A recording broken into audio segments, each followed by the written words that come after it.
Hello, beautiful humans. Welcome to the Human Beauty Movement podcast, your source for hope, healing, happiness, and humanity. My name is Jennifer Norman. I'm the founder of the Human Beauty Movement and your host. This podcast is here to guide you on your journey of self-love, empowerment, soul alignment, and joy. With each episode, I invite beautiful humans from all corners of the globe to join me for open conversations about their life lessons and the important work that they are doing to help heal humankind. Take a moment now to subscribe to this podcast so you don't miss an episode. I'm so glad you're here joining me for today's show.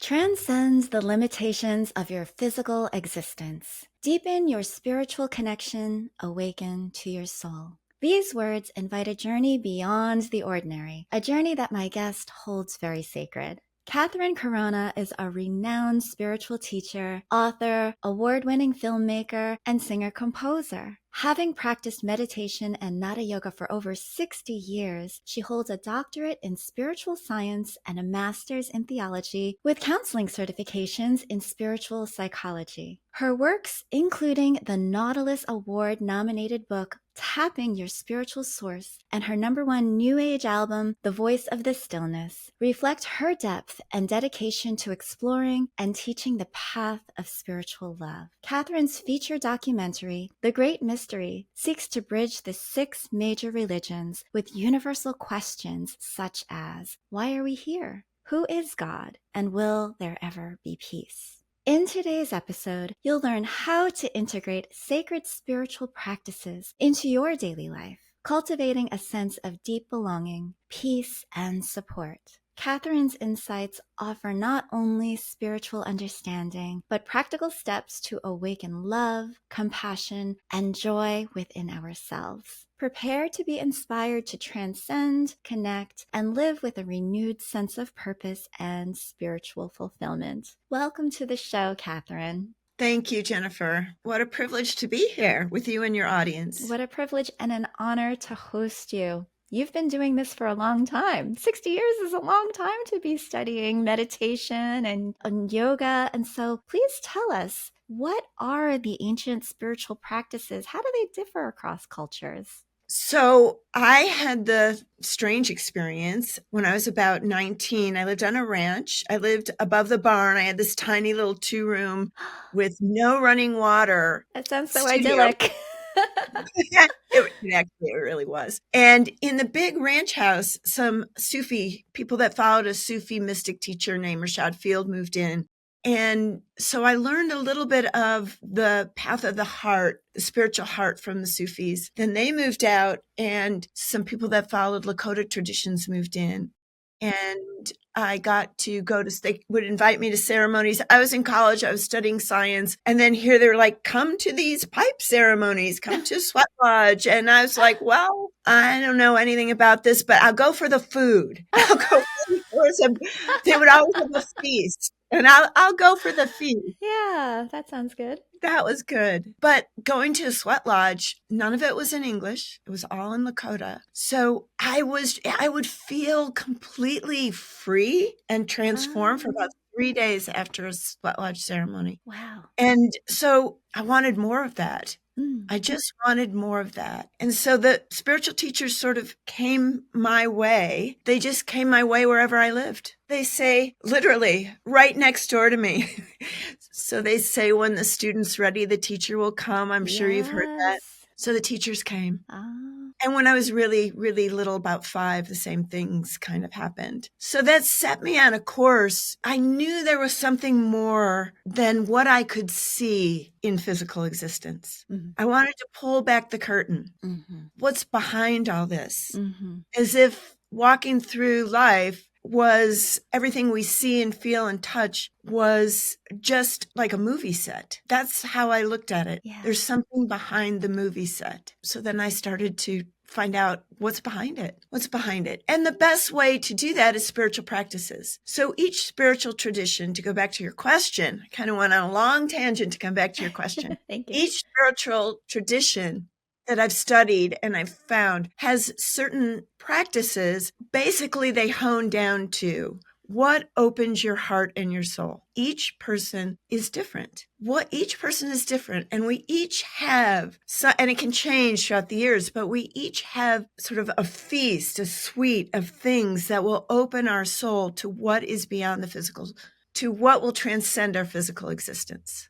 First step is considering it, right? Having the intention of asking the obvious questions. What's life about? What's beyond life? Where do we go when we leave here? What's this body all about? These kind of set the trail, right? They just kind of open the trail. And practicing however each person practices what is sacred then opens the connection to where the trail leads, right? So if you want to go for a hike and you have an idea that there's a waterfall, there's something beautiful to see that you want to see. First, you find out where the trail is. Maybe you'll go to All Trails or go to one of the new apps that can tell you what the trail is. Then you get your gear, right? You get your gear. You want the right kind of shoes so you're not going to slip. And then maybe you get somebody to go with because that just makes it more fun to share. And you drive or walk to the trailhead and then there it is. But it's an adventure. You don't know what you're going to see along the way. That's what the spiritual journey, in very simplistic terms, is.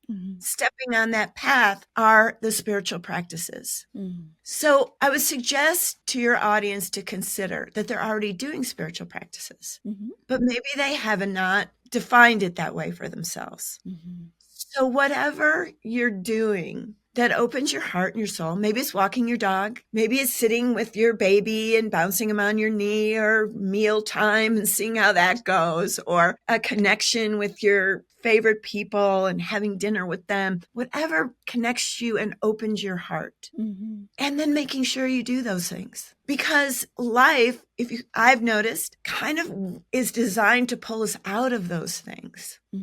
So building a spiritual life, in part, is building the strength to stay on that path, to get to that waterfall. Because there's so many distractions along the way, aren't there? There's so many distractions, whether it's you need to look like this, or you need to do that, or you need to make this amount of money, or you need to have this kind of career, or this person wants you to do, their idea for your life is this, or your spouse thinks this is what you should do. And pulling that all away and coming right into the depth and the center of your own truth, your own self with a capital S. And then letting that on the hike light that journey. So that own light in your own heart, that's another spiritual practice. So stepping on the path, doing what your heart lights up for you. And then traditional practices like practicing stillness. Some people like to practice meditation.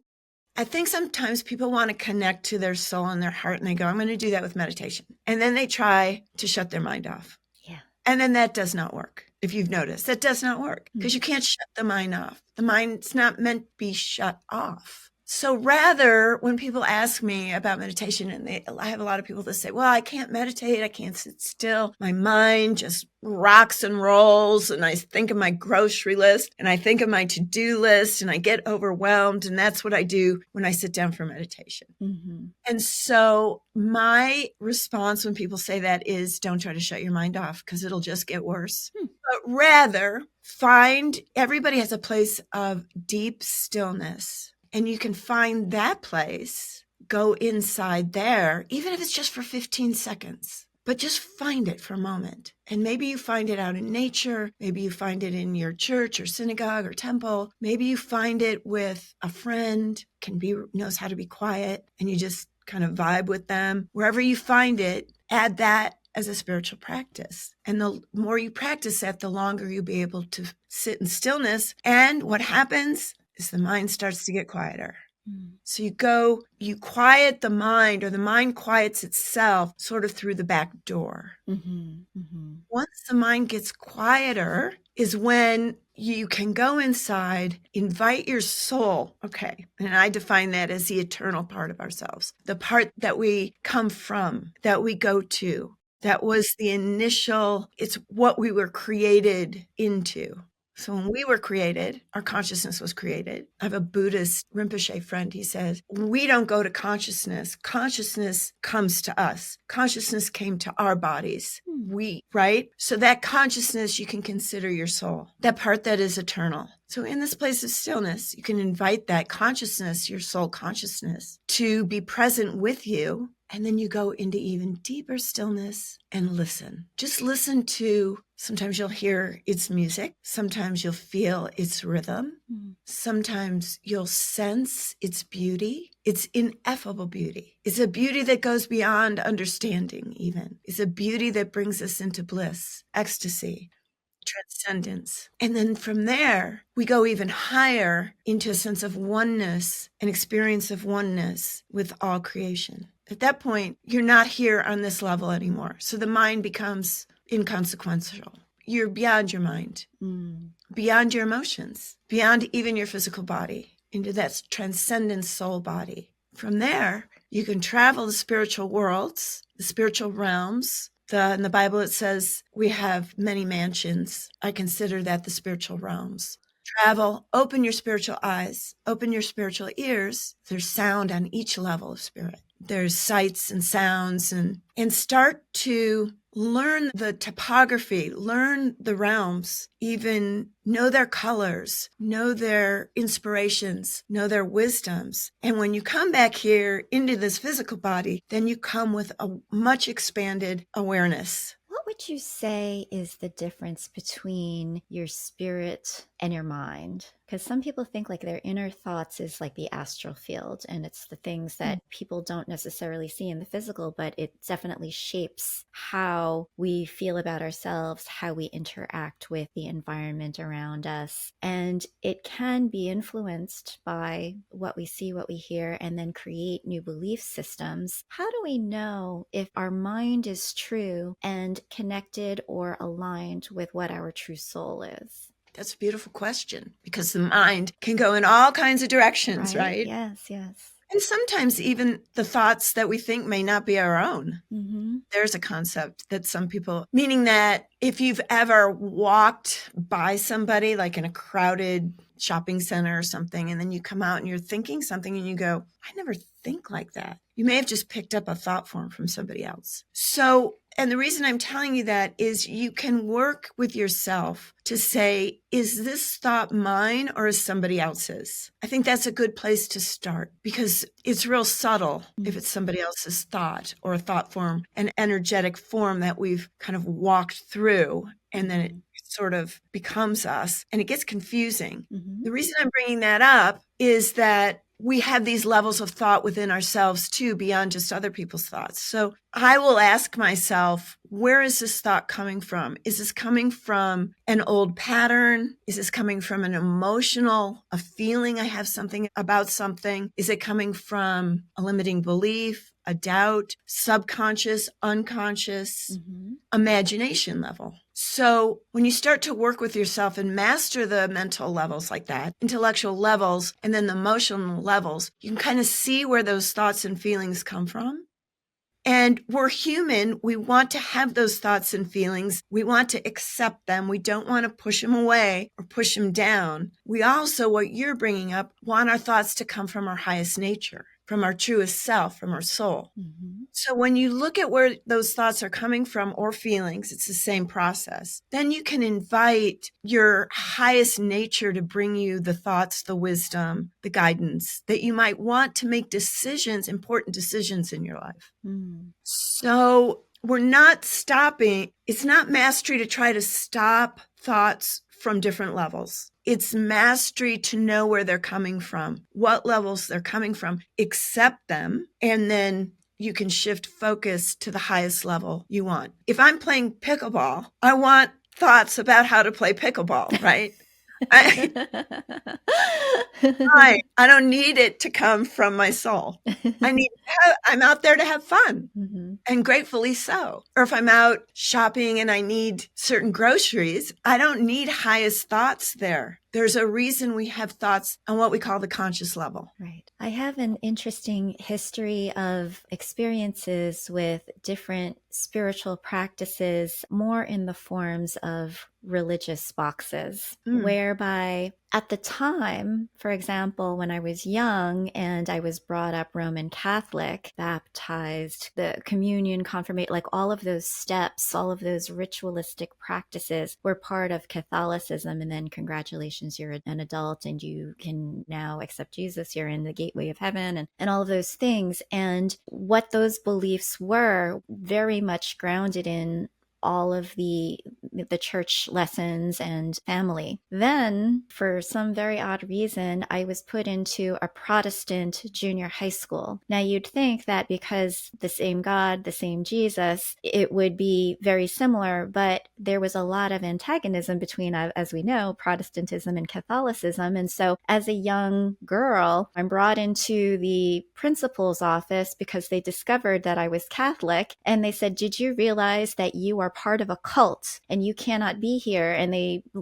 showed me the differences between the King James Version Bible and the Catholic Bible, which didn't have inspired by God chapters and books in it. And, I went home really puzzled, but then I also knew that to be born again, I had this conviction that that's what I needed to do. And I truly believed with every grain of my soul that I needed to be saved. And I was fearful of the second coming of Christ because I thought that I would miss it and I'd go to hell if, and so all of these things got into my brain from a religious perspective. And it was very much, again, brought about by this religion is right, that one is wrong, and we must do this missionary work to save the rest of the world. And it was also vilifying a whole lot of other religions in terms of like Buddhism or Islam, and a lot of other things were just seen as the Jewish, these people are going to hell. It was frightening, and it became this place where I was living in fear for many, many years of my life. Ultimately, it might have been what I would call backsliding, or it might have just been free will or just stepping away from it. I found my own path, and now I do consider myself more of a universal spiritualist, probably more similar to what you are, where I see that there is ritual, there is practice, there is this idea that you can transcend and there is something greater than yourself, but it's all the same. It's really like we create these man-made fabrications of beliefs that divide us and that create an us versus them situation that perhaps is something that we feel cultivates community and cultivates a sense of right and wrong. But ultimately, because of this dualistic plane that we're on, it creates walls between religions, between peoples, between society, and causes a lot of war. I mean, it's a very opportune time that we're having this discussion and this whole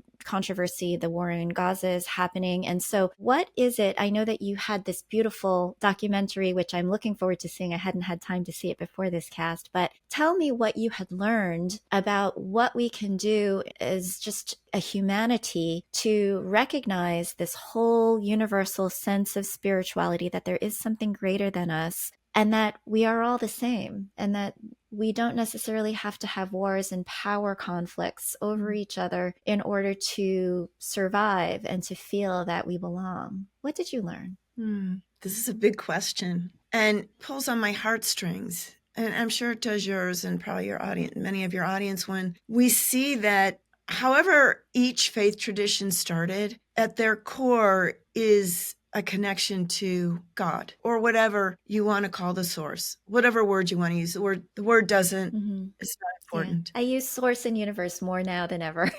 It's creator. I like the word creator, oneness, pick your word. When a person has that experience of that, I think it's Hafiz that says, I've learned so much from God, I cannot be called a Jew, a Christian, a Buddhist, a Hindu. I think that when you have the experience of what is transcendent and you know yourself beyond just this physical existence, you know yourself in the oneness and the connection with all people, the game of superior, inferior, which is what you're talking about, you know you're one, you know we're all equal.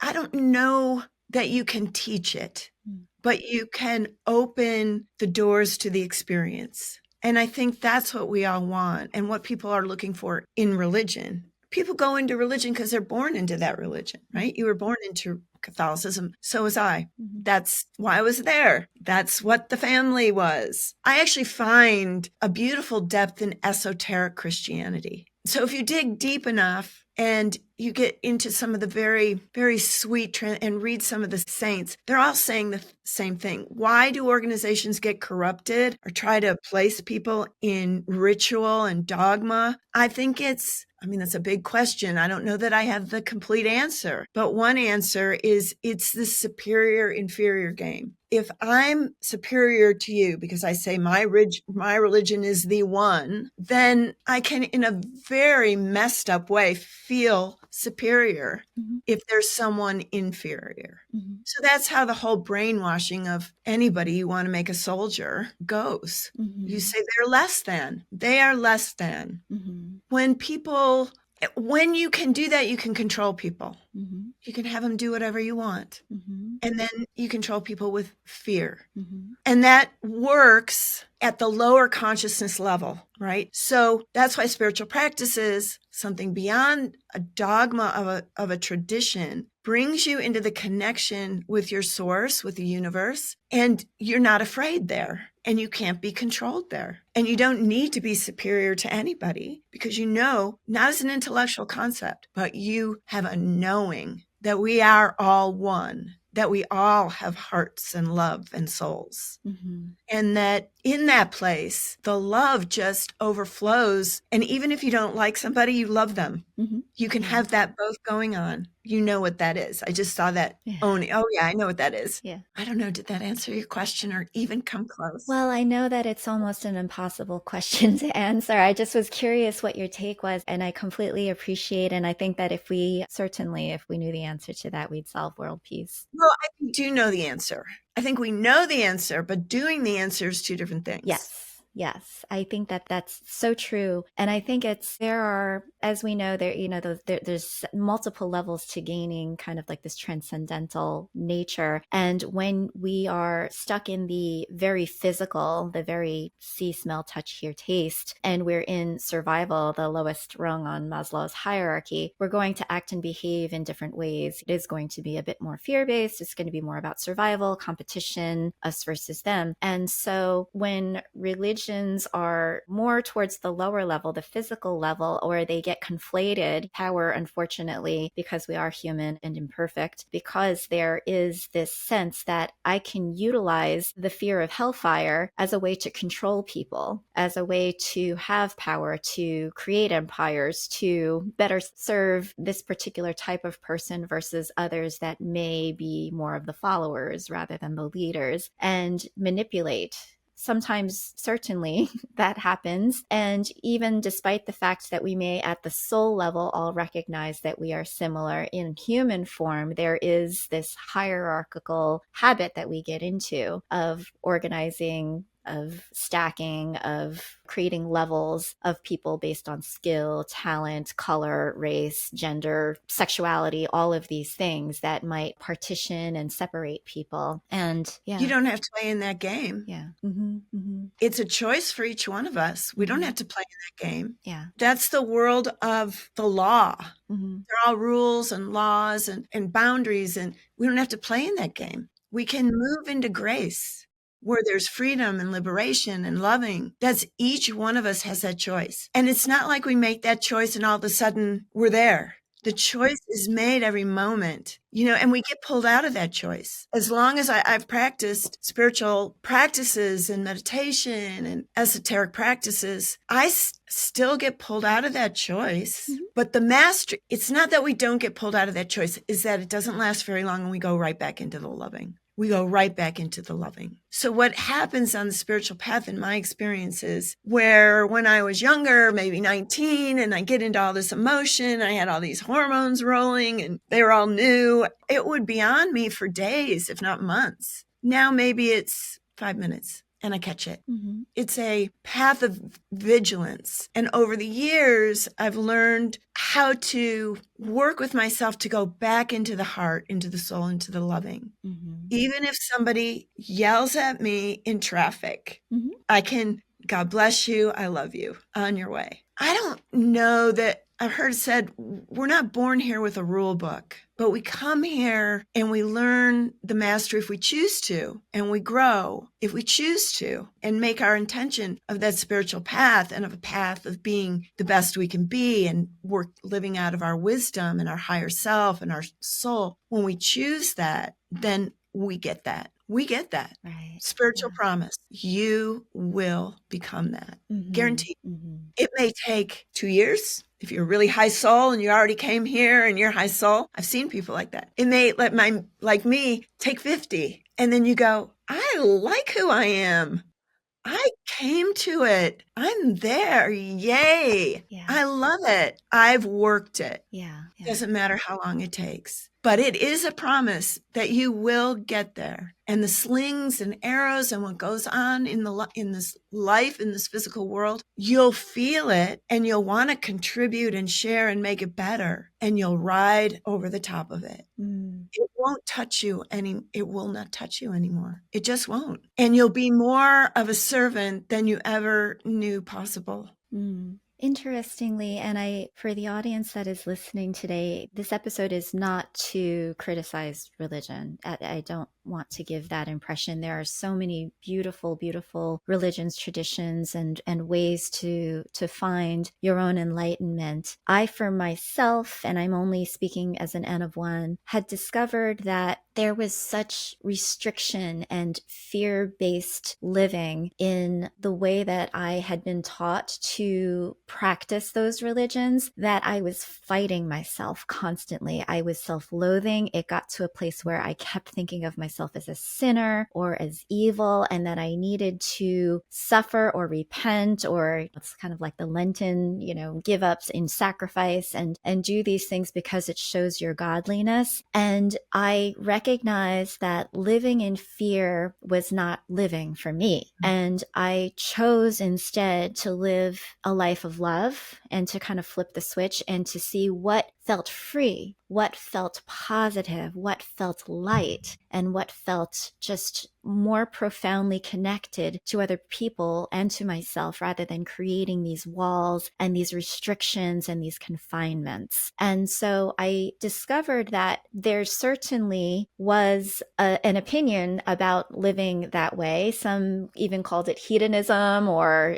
savagery. If we think about how Indians and who expressed their love and appreciation for nature or other gods of nature or what have you in various theologies, those were certainly not looked well upon in, some of the Christian traditions. I have come to believe that spirituality does transcend all of that. And there is this space and this place above it all that is so universal and that does tie us together in this beautiful expression of creation and love and propagation and evolution, and knowing that the consciousness and the soul just carry on. And once I discovered that my soul really wasn't about beliefs, but it was more about awareness and getting back to that place of just being that observer, and rather than grounding myself in the conflicts of the day, it helped me to be less reactionary. You were talking about somebody cutting you off in traffic, and the first thing that you want to do is honk your horn and call the person a name or something like that. But it helps you to understand and have more compassion and be like, oh, that person was having a bad day. Let's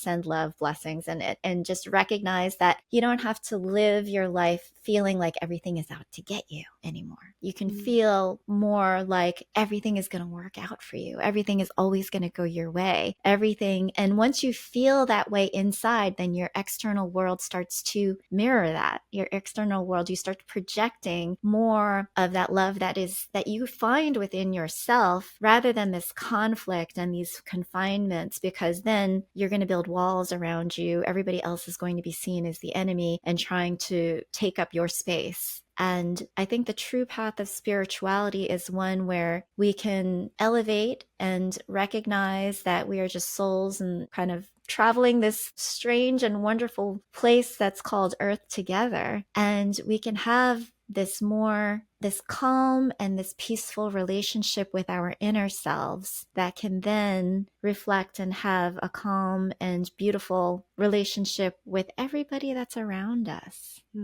Beautiful. You got it. Mm. You got it. That was gorgeous. Wow. So what do you think that, because you've been practicing meditation for so long and it's like, okay, let's not try to just quiet the mind. How would you say a practical sense if somebody wants to say, okay, you know what? My mind is racing 24/7. I'm so busy. I've got work, I've got kids, I've got mortgage, I've got all of these things that I'm stressed about, and I don't even know where to begin. Why is that? And everybody knows journaling, meditation, sound baths, all of these things that can, sometimes be considered well-being or wellness, like the wellness space. What exactly are we trying to do when we do those things? Reconnect with who we are. So be in the beingness rather than the doingness, right? You can do. You can be. We do both in this level. We're physical. We have to do stuff, right? We have to go do our stuff. But the beingness, that's where we're enlivened, inspired. It's where wisdom comes from. It's where we know our existence is bigger than maybe what we can see every day. And it's where we connect soul to soul. So all those things that you mentioned, sound bath or yoga, doing meditation, absolutely. Whatever works for you.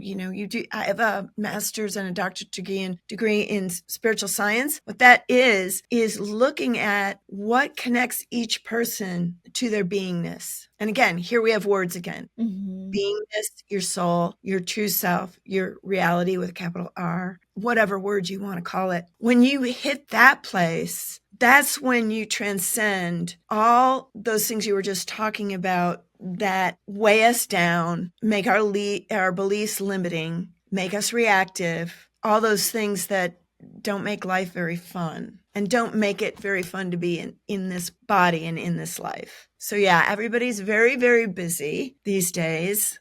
Society has made that our existence here in North America anyway. So it's up to us to carve out 5 minutes a day to be present in our beingness and in the stillness. However you do that. Maybe it's a walk. Maybe it's just breathing. Maybe I use a mantra. I like the mantra Hu. That's a Sufi mantra. Hu, Hu. It's the Om doesn't really work for me, but that's beautiful too. It goes to a certain level. It's got a certain vibe. I like the Hu. That has a vibe, an energetic field that is, to me, sort of the strings of creation. And it comes from the Sufi tradition and other traditions. And so you can practice a mantra like that, Hu, Anai Hu, Anai, you could say Anai Hu. Anai brings the energetic field of compassion and empathy. It's nice to practice, or you can use the word God, or you can use the word source, or you can use the word universe. You can use whatever word as a mantra. That love. I'll do that a lot lately. That's my one I'm playing with, just to bring that feel just more present in actually my physical life and my mind and emotions. So I'm working right now on bringing the spiritual love from the sacred heart of the most highest spirit that I could ever comprehend, and bringing that loving into my everyday life, into my body, into my very cells. And practicing that is really fun. Yeah. And it brings its own journey with it, because loving acts as a guide in and of itself, because it's a field, it's a consciousness, it's a feeling as well. And it opens up, I let it lead. And then I go, as you were saying, in that observation mode, in that neutrality, I go and I just watch where it leads. So there's a spiritual practice. Pick a word, contemplate it, let it fill you, even if it's just for a minute. Sometimes that can be enough to change your entire day. I love that you were talking about mantras and sounds. And Hu, I didn't pick up on that, but I was like, that's probably one of the reasons why I love the word human, and why it's part of the human beauty movement. And the interesting thing is Hu, as you were describing, has a certain vibration. And then Man, if you think about there was a podcast where we were talking about sounds, and is a release, and it's also part of Alpha, Omega, God, Buddha, Allah. There's something magical in the sound of ah that is really very ancient, and it's something within us. And so the idea of creating resonance that work for you, whether it be Om, or because Om is part of Omega, if we think about that as well, the sounds that we make have these beautiful vibrations, and you may connect with certain ones more than others.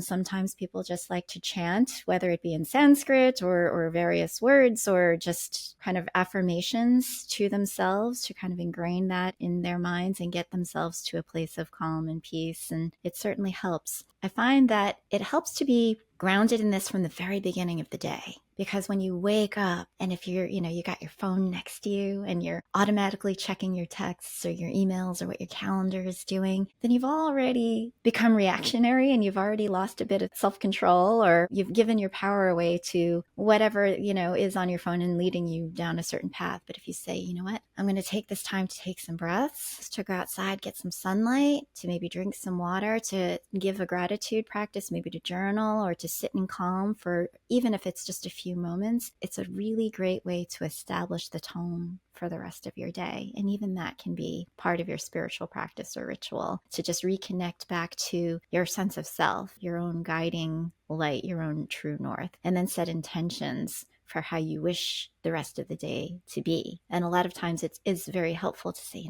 this is going to be the best day ever. This is going to be such an amazing day. And just set yourself up in that excitement and that enthusiasm for what the day can hold. Then, think about going in and how you might light up inside, and how other people might react to you. How can that change your world, rather than be like, I'm so tired, and then everybody around you is like,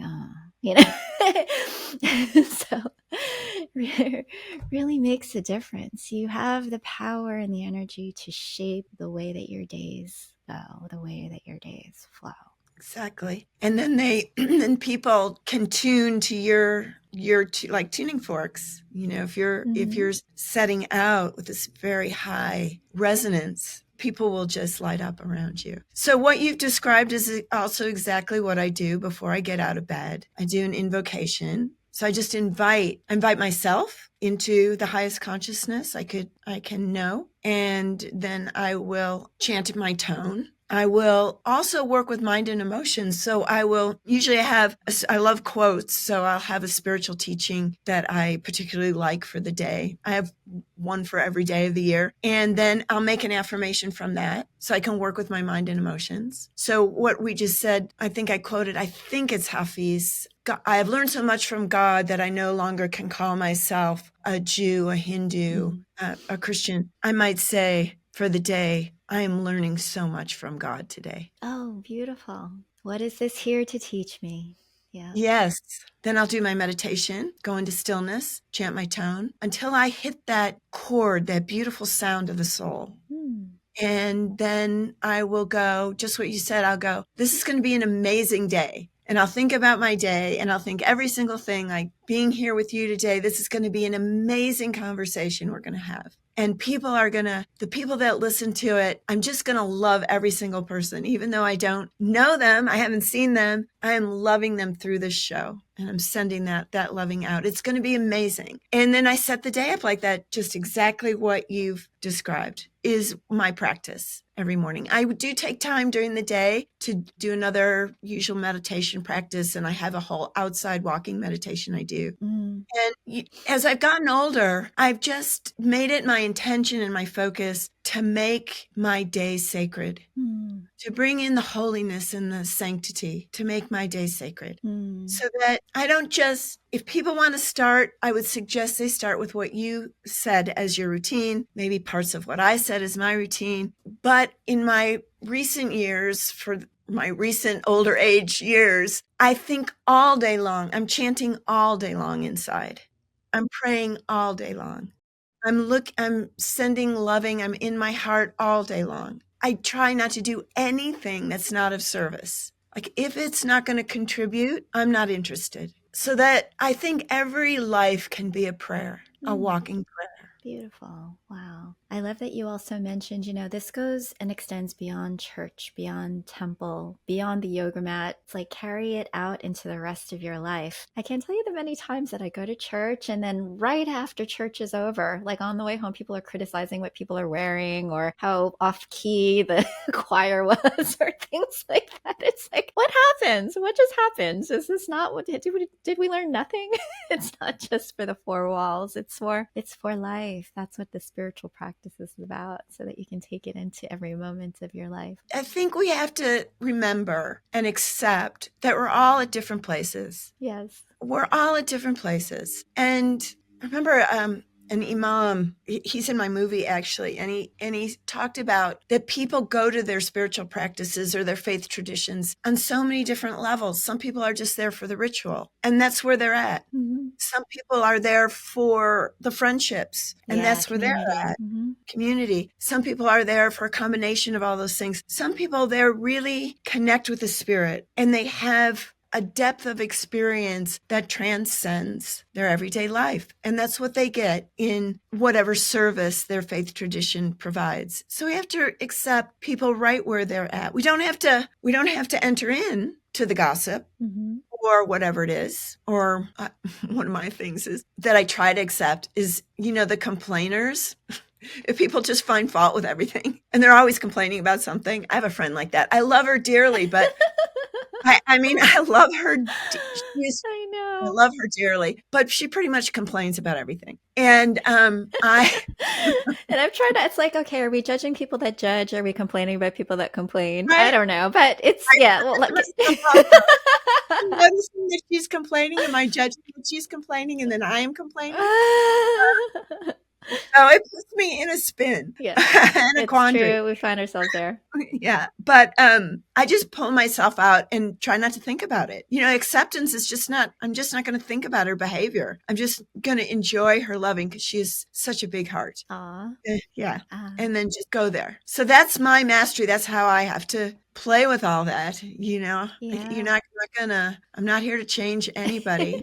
But I appreciate what they bring to me so I can change myself. Yes. I wanted to touch on a couple of things. One is I've never heard of Nada yoga before, and I would love for you to describe that and any kind of differences between vinyasa or kundalini. How does Nada fit in? And then, of course, I'd love to talk about your spiritual practice program, Soul and Spirit Daily Practice. But first, can you describe Nada yoga for us? Nada yoga is the yoga of sound. See, we've already been talking about it. We've been talking about it. Mm-hmm. Yes, we've been talking about Kundalini yoga. There are that is a sound current practice as it's taught by Yogi Bhajan. And I'm not a Kundalini, so I apologize for any of the Kundalini yogis that may be listening. I have spent time with them and I love them. They have a beautiful practice and it is a sound current practice. So what that is practicing the sacred sound of creation to resonate, to harmonize with the vibrational frequencies that create everything that we see. So one of the very first practitioners that we know is Guru Nanak. Guru Nanak, 15th century, I believe.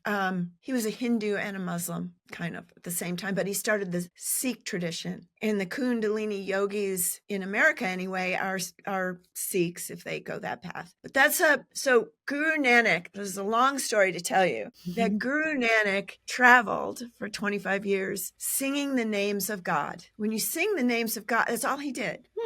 As far as we know. I mean, he did write poetry, which is in that sacred book called the Guru Granth Sahib, if I pronounce it correctly. So he did write poetry, or the person he traveled with who played the instrument wrote it down. I'm not sure he was literate. But what he taught was just sing the names of God. That's your spiritual practice. Sing the names of God. So that is one way to describe Nada yoga, singing the names of God, which is basically not God like a deity or a being, like in Christianity, a being with a beard that we see up in the sky, but the source of all creation, the consciousness that created us, the oneness in everything, the spark, the divinity, the presence. When you sing the name of God, which can be a mantra, you will begin to resonate in that, with that. You just begin to harmonize with it. And that's what you will become. We talked about that earlier. I talked about the spiritual promise. So that's one way to practice. Not a yoga. One of the very first yogas was a yoga of sound. And you brought up ma and then ah. That is a bija mantra, a seed mantra. And it can be, some of the bija mantras are in the classical Indian Sanskrit, what's called the sargam. I hope I'm not getting too much into the Not weeds. at all. Oh, okay. So sa, re, ga, ma, pa, da, ni, sa. They go up the chakras. So let's say I want a real connection with the earth. I might try the sa as a mantra. For your root. And that is, that resonates at the root chakra. Okay. And so Nada Yoga, we can go on and on. I mean, we could have a whole podcast on just that. And maybe we shall. Yeah. Do you have to chant it in the note C? Say that again? No. Okay. No, actually. I would, where you chant, just let it come to you. Okay. What note you chant, just let it come to you. And it can move. So you can start with a note and you can, when I chant out loud, it always comes as a melody. I call it the sound current melody of the day.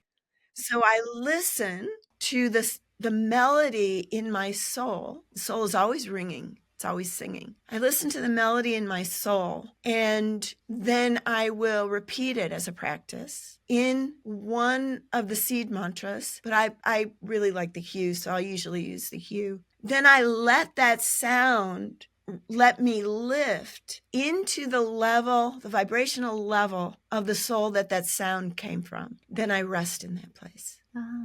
And I let the beingness unfold me of that spiritual realm. Wow. That's how the best description I can make of Nada Yoga. Oh, that is a beautiful practice. Wow. I think a lot of people will be very interested to learn more, and maybe we'll have a continuation and maybe just talk about Nada Yoga. Well, you don't have to have a formal class in it, Sure. Or you don't have to go to, I went to the Nada Yoga school. I have a certificate in it, but I practiced it even before I got that. But you can just listen.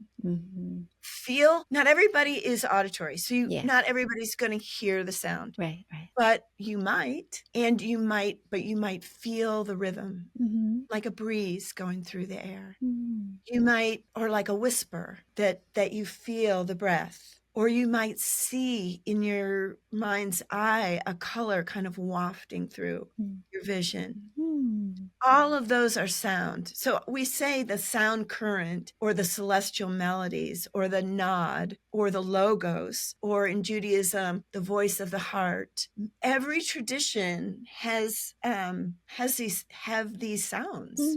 They may not call it the same thing, but it is what in Hinduism you would call Nada Yoga.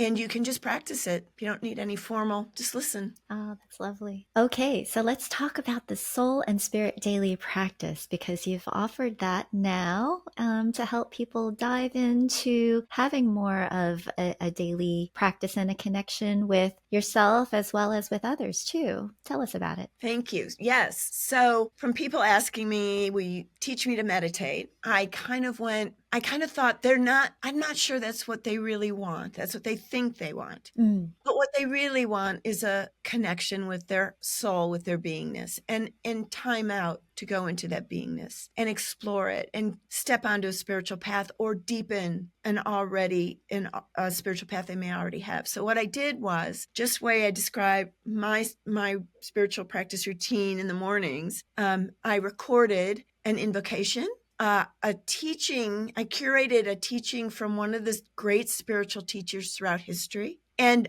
many of the sound current teachers, actually. And I took one of their teachings and I recorded that. And then I recorded an affirmation based on that to work with your mind and emotions to set the day. And then a chant. So as a singer, I didn't compose the music on this one, actually. I just did the chant. And then I hired an arranger to compose original music. So you'll get a chant, just what we've been talking about with some of the bija mantras, some of the Hindu mantras, and the hue and the Inayu. And that will just help you to resonate and harmonize with those chants for the day and lift you And then there's a guided meditation with moments of stillness. So, and it's 5 to 7 minutes. I made it short for people. Very doable. Yes. Very It's doable. good for starting out. I love that. So tell us where we can find out more about you and where people can sign up for this. So soulandspirit.net.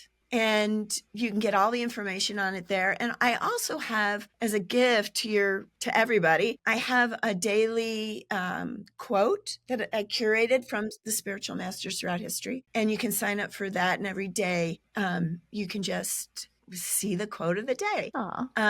Make your own affirmation if you'd like. The practice is it's $19 a month, $19.97 a month. I just cringe when I charge for it though, because I think that spiritual things should not be charged, but it's expensive to do the tech. Yeah. So I tried to make it as low as I could and cover the tech. But there it is. And it's a good place to start, but it's also a good place. And it's not on this. I'll tell you this. A lot of the practices out there, the meditation apps and things like that, this is a whole different level. Okay. This is a whole different level. This goes right to the soul level. We're not doing the psychological level in what I did. What I put together for you went right to the most profound soul level that I could intone for people. Yes.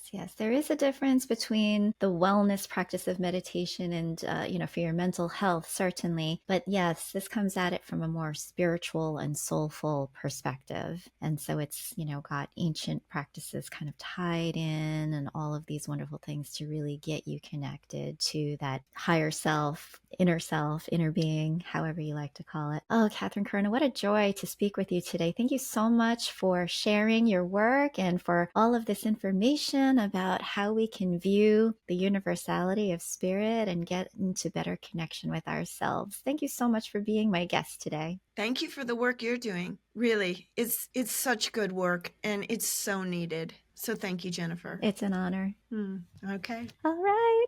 Thank you for listening to the Human Beauty Movement podcast. Be sure to follow, rate, and review us wherever you stream podcasts. The Human Beauty Movement is a community-based platform that cultivates the beauty of humankind. Check out our workshops, find us on social media, and share our inspiration with all the beautiful humans in your life. Learn more at thehumanbeautymovement.com. Thank you so much for being a beautiful human.